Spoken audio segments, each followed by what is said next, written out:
Telestroke has been around for a while. We've just recently engaged in it because of the recent studies in stroke care over the last few years have shown that patients who receive the clot-busting medication, TPA, and then are eligible to be transferred from our institution to a higher level of care for endovascular therapy do very well.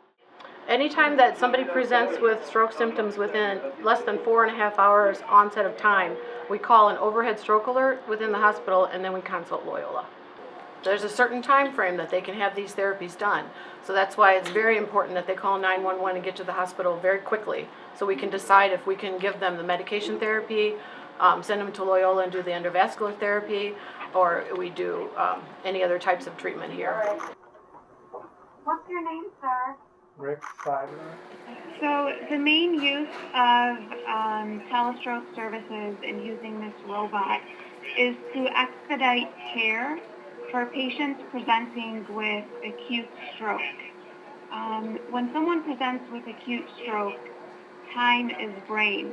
The faster we treat a patient, the more brain tissue we can save, and the more functional a patient will be after a stroke. So the purpose of this is to evaluate a patient as soon as they roll into the emergency room and discuss with the ER physician our recommendations.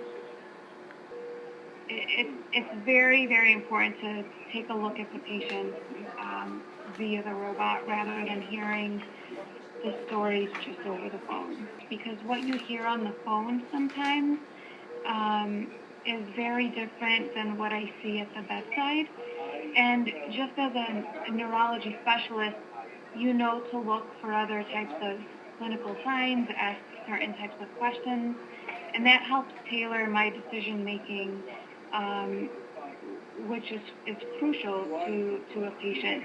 So having this tool on hand is life-saving, is crucial, and decreases a lot of the mortality and morbidity of patients in the United States.